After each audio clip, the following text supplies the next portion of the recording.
May the fourth be with you. So, guys, to mark this very special day, I am going to be reviewing the first episode of the new Star Wars show called Star Wars: The Bad Batch, and I am not alone today, guys, because I have my best friend Oppo Ranscisis with me. We both watch episodes together, and he's going to be reviewing it with me. So, yeah. So, anyway, cue the intro.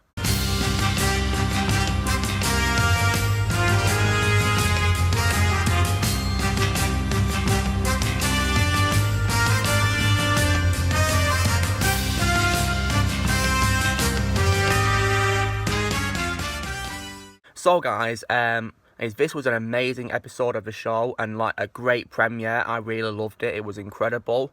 But yeah, I'm going to let Ranscisis say his opinion first, aka Alexander. So yeah, and guys, he has more than 400 subscribers on his channel. I'd recommend for you guys to go check out his channel. So I'll put the link to his channel in the description below. So please go subscribe to him and give him some support and go watch his videos because he does amazing content. So yeah. Anyway, take it away, Oppo. Thank you very much for inviting me onto your channel, Lucamus, and for the very kind and generous introduction. And I think it would be appropriate of me to say, hello there! This is Oppo Ranscisis, and as is quite obvious, I have just finished watching the premiere of the Bad Batch show, which is obviously sort of a sequel to the Clone Wars show. It takes place during, and I guess after, Revenge of the Sith. And the first thing I'll tell you, is that the conditioner is on. I tried clicking off, but it didn't work. So if the quality is poor, I apologize. This is to the viewers. And secondly, I must say that this show had me hooked straight away. In fact, I think it's far superior when it comes to that than the Clone Wars show. Like, for example, even though I really love the Yoda episode, the Malevolence arc, for instance, was far inferior than this premiere, I think. No, I really enjoyed this episode, honestly. I really liked it. The characters, the setting, the story, instantly invested. And Tarkin was fantastic, because with Steven Stanton, everybody loves him. A lot of people love him. And I love him too. And as Tarkin as well. But when he initially came onto the Clone Wars, I was not the biggest fan. Because at times, I felt like he overdid it. At times, I felt like he underdid it. At times, I felt like he was too slow, or too fast, or too quiet, or too loud. So I did not particularly enjoy that. When he came to Rebels, I think he improved a lot, and I started preferring him. And now here, I don't know, maybe I'm just getting used to him, but I really love this performance. I think this is the best one he has so far. Definitely. And the animation for Tarkin was much better, the model. I really liked what they did with the nose. The nose was much better than in the previous two shows. Much bigger resemblance to Mr. Peter Cushing, as well as the cheeks and the forehead and the expressions even. And even some of the body movement, I think. I also really liked that Lama Su returned, because I love Lama Su.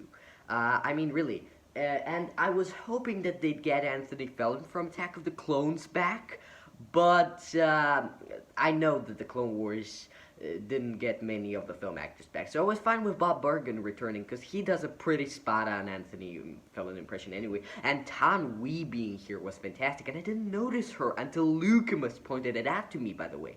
But when I did notice her, I was very happy, because Tan Wee was never in the Clone Wars show, and I was always like, where is she? But Nala Se was always there. And Nala Se makes a return too. And voiced once again by the wonderful Gwendolyn Yeo. And Nala Se, she is a terrible human being. That's what I would call her if she was a human being. But she's not. So I'll call her the most terrible Kaminoan on Kamino. And Ian McDiarmid. You know, if you know anything about me, if you've watched my channel, you know Ian McDiarmid is my favorite actor. Palpatine is my favorite character of all time. So even though I wanted there to be new lines here, I was very happy still that they used some archive footage like they did for the Clone Wars. And seeing his speech from a different perspective felt very much like seeing Hux's speech from a different perspective in Star Wars Resistance. So that was pretty cool. And what else? Yeah, they made the speech clearer, by the way, because it took place in the giant echo chamber in the film, so now they cleared it up, and I preferred how they cleared it up for the hologram. And another thing I wanted to point out is that there was a big continuity mistake here, and that is in regards to the death of Depa Bilaba and the escape of Caleb Doob, because this was obviously very inspired from the Kanan Last Padawan comic. Everything here was so similar, and yet there were so many alterations. And like, you can't really alter something like that so drastically and put the Bad Batch in there. Okay, I know there's special editions, but still, this is complete. This is story wise enormous additions, enormous changes, quite different from Kanan the Last Padawan. So this is kind of breaking canon, much like the what is it? The Jan Dodona had two deaths, or someone did. I don't remember who. When? Yeah. Again. So, Mr. Hidalgo, Mr. Pablo Hidalgo, you're a lovely soul. Please, I believe it's your job to look after the canon, right? So please make sure that that doesn't happen, because this is a big continuity mistake. All right. So secondly, what else should I talk about? Yeah. Okay. So next I wanted to discuss actually the Bad Batch, because one of the big problems I had with the Clone Wars, and this is not a problem that many people had from what I know, the majority actually really loved this, but I did not particularly enjoy how the clones were given such large personalities, how they interacted so much and so on. I found it a bit contradictory to how they were presented in the films. So I could never relate to them totally, because I always had it in the back of my head, well, I don't think this is how it should be going. But here, because the Bad Batch are modified clones, I can accept that. And I can relate more to them as the characters without being so distracted. So I love them as characters. Yeah, I love them. In fact, I really love the performance of Baker too, once again, because here actually, all of Baker's performances were the best here. He was much closer in many instances to Tamora than he was in the Clone Wars show. I don't know whether that was intentional or not, but there were definitely moments like that. So, congratulations, Mr. Baker. You deserve my respect on that. And yeah, but the planet design, everything was fantastic. The music too, especially on Onderon. Obviously, it was very fun also to see Andrew Kishino do a Forrest Whitaker impression, because I was always wondering, how is he gonna tackle Forrest Whitaker? Because obviously there was no Forrest Whitaker playing Saw Gerrera when he took on the role. But here he does a Forrest Whitaker impression instead, and he sounds wonderful. It's exactly like the in-between to Saw Gerrera. Now it's very much believable. Amazing. And the Onderon music, as I said before, even those calm little bits were great. And with Crosshair, yeah, I really enjoyed. To me, it was a little bit obvious that he would betray them in the end, because there were many of those hints, and I think it was intentional. I think there was a build-up, but yeah, very, very good story. But really, no, I could relate to, and I found it so cute when Wrecker took that little doll and was like, "Oh, you found my doll," or something, when the Omega, the girl, gave him the doll. But I'm interested in Omega. I don't know. She has great potential, but I don't know if they will deliver. But thank you anyway. Please make sure to subscribe to my channel, but more importantly, subscribe to Lucamus's channel. Please do it now. And thank you very much for checking this video out. Thank you to Lucamus for inviting me onto the channel. I am leaving. Goodbye. So, it's now up to me to review it. So, yeah, overall, I really loved this episode. It was a great start to the show, as I said before Oppo reviewed. So, now, what's this episode about? This series begins on what appears to be like some sort of snowy planet, I think, called, Kala? I think it's called Kala. And there's a battle between clones and battle droids, which was pretty nice to see. So, yeah. And it shows there's a Jedi Master with him, which was Depa Billaba, yeah, the master of Kanan when he was called Caleb. So, yeah. And we actually got to see Caleb when he was really young. I mean, the Clone Wars Series 7 hinted towards him by having him make a silent cameo appearance alongside his master in a hologram. So, yeah, it's nice to see him here as well, yeah. But then, as they, continue the battle, however, the Bad Batch arise, of course, and they take care of a large column of battle droids, and it was a great...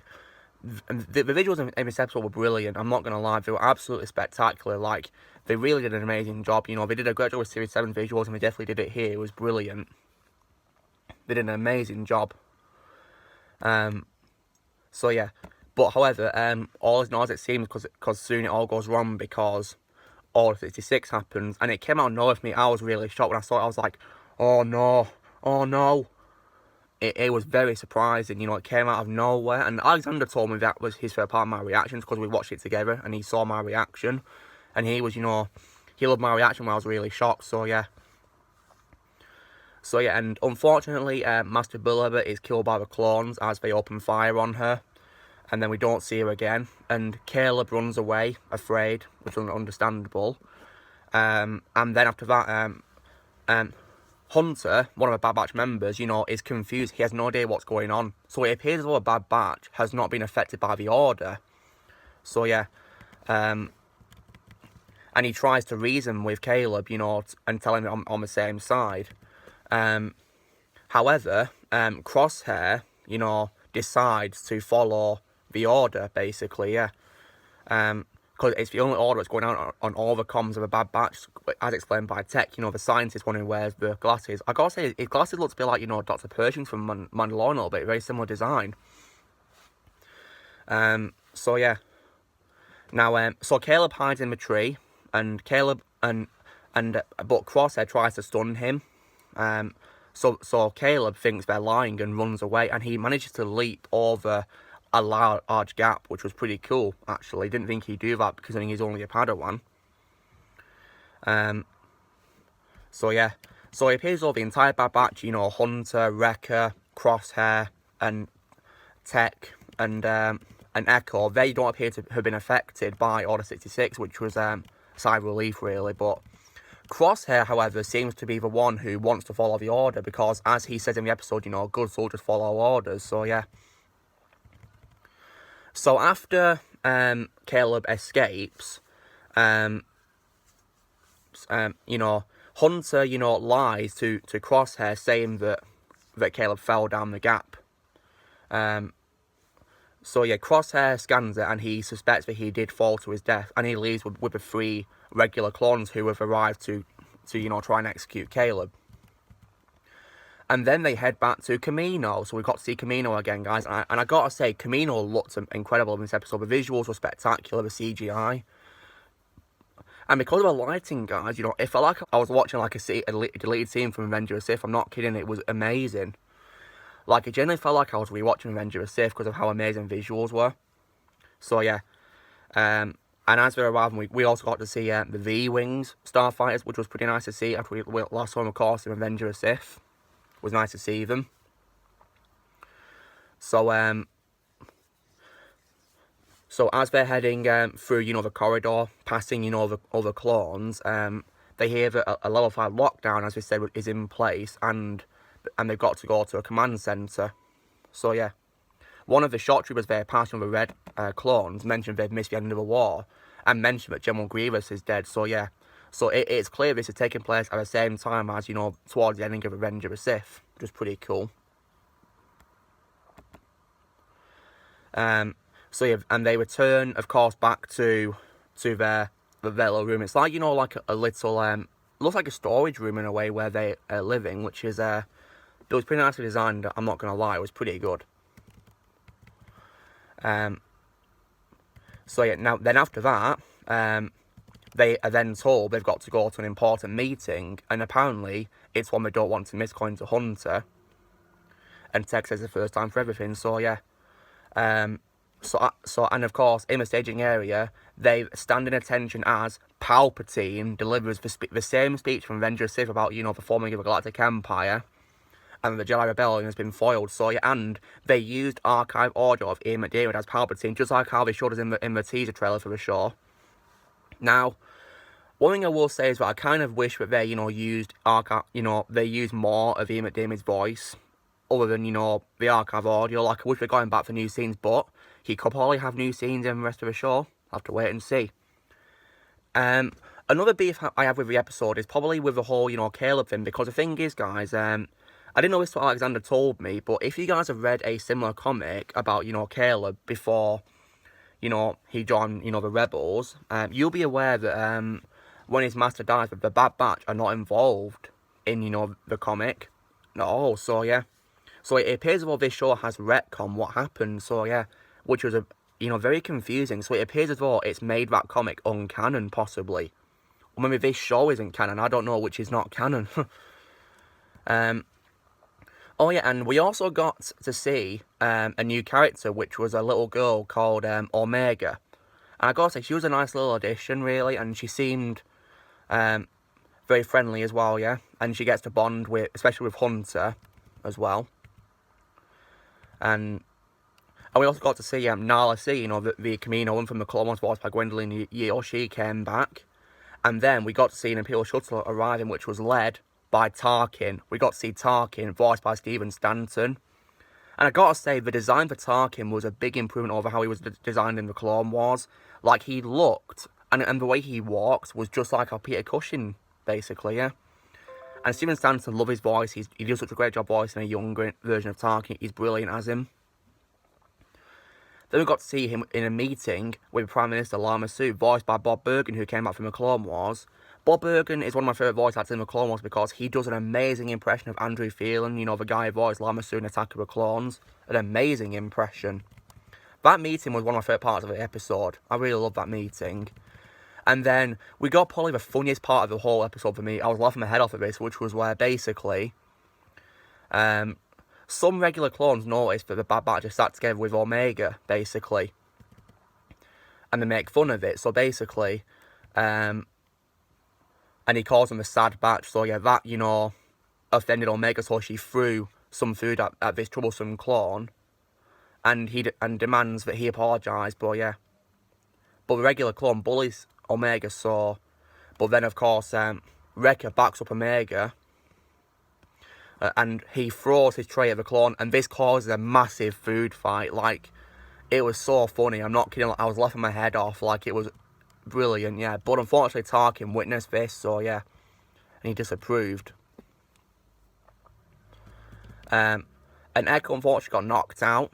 And then he gets woken up by a medical droid, which is... and it's the same one from the Clone Wars, voiced by Benjamin Diskin, called AZI-3, he's called, yeah.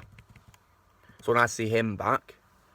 And then they're told that they have to be tested to see if, you know, they are willing, you know, they're worthy enough to be part of the clones. So they take part in a battle simulation, which, in my opinion, was another great part of the episode. They did a great job visualising it as well. It was brilliant. I really enjoyed it. And I like the design of the, you know, drones they used. It was very good. I really loved it. It was very good. And what's cool is, you know, they made it, you know, dangerous by giving, you know, the drones real ammunition. Not like, you know, training ammunition that won't kill them. But yeah, that scene as a whole was very good. Then after that, they get given a mission, which is to go to a planet called Onderon to take care of some insurgents. And when they go there, they encounter a group led by Saw Gerrera, who is voiced by Andrew Kishino, who returns from the Clone Wars. But what I like about him this time is he's doing like an impression of Forrest Whitaker's version, which makes sense because Saw is, of course, getting older, so it makes sense he's going to start sounding like, you know, Forrest. And yeah. And, you know, they decide not to, you know, to follow the order. But unfortunately, they get spotted by a probe droid, which is a shame. Crosshair, however, seems certain that he wants to follow the mission, so yeah. And he's not very happy that they don't, you know, take care of Saw and the insurgents on this planet. Unfortunately, when they go back to Camino, Omega tries to warn them, you know, that, you know, the clones are onto them, but she gets captured alongside AZI-3. And unfortunately, AZI-3 does get shot down and presumably killed because he deactivates, so yeah. So the clones return, you know, because they want to get Omega to safety, despite her warning them not to come. And unfortunately, they get surrounded by the clones and Tarkin, who then capture them, put them in, you know, some sort of, I think it's called a bridge, you know, a prison bridge. And they get Crosshair, and they, you know, and they look at him, and, you know, they get him, you know, to join their side, basically. And, so basically, yeah, he's on the clone side. I think they do something to his mind, I think, you know, to his brain. And they get him, you know, to follow the order and turn on his own team. Now, luckily, in the bridge, the Bad Batch and Omega managed to escape by having Omega climb through a little grill. And above the clones that are in the room guarding them, she, like, you know, pounds down on the surface, and it falls down with her on it, and it crushes the clones. She manages to open the bridge open, and before the shock trooper can, you know, get her, you know, Wrecker punches her, and that was a cool moment. I love Wrecker, he's awesome. Then after that, you know, they do escape, and they get their gear back, but unfortunately, as they get to their ship, they get, you know, surrounded by clones again, alongside Crosshair, who has joined them. And there's an amazing gunfight. It was brilliant. I loved it. And I love how one of them said your move, as in Obi-Wan Kenobi saying it to General Grievous. That was a nice little callback to Avenger of Sith there. Pretty cool. And I definitely as well loved, speaking of, you know, references, I like how as well in one of the scenes they mention, you know, more machine than man as a reference to Darth Vader. That was a nice little reference there. I loved it. So after a very dangerous gunfight, which Wrecker does get shot and they do manage to escape on the ship, and it ends with him in space, you know, Omega's first time in space, and yeah, and then they go off into hyperspace, and yeah, that's when the episode ends, so yeah. So all in all, this was an amazing, solid, brilliant start to the series. I really loved it, and it left me excited for more. So the next episode will be on the 7th of May, guys, this Friday. I'm very excited for it, so yeah, stay tuned for a review of that, yeah. And again, thank you very much to Oppo Ranscisis for taking part in the review with me, so yeah, thank you, Oppo, and please go subscribe to him, give him love and support, because he deserves it. And so guys, this is me reviewing the Bad Batch season premiere called Aftermath. So yeah, because of the issue I mentioned being that I wish Palpatine had more presence in the movie besides the hologram scene and also having retconned Kanan's origins, I'm going to give this episode an 8.5 out of 10. It was great, but those are the only two beefs I had with it, yeah. So you know, drill guys, be sure to give this video a like. Also, be sure to comment in the comments what you guys thought of this episode. Also, be sure to join Team Prime and subscribe for more videos coming in the future. And may the Force be with you always.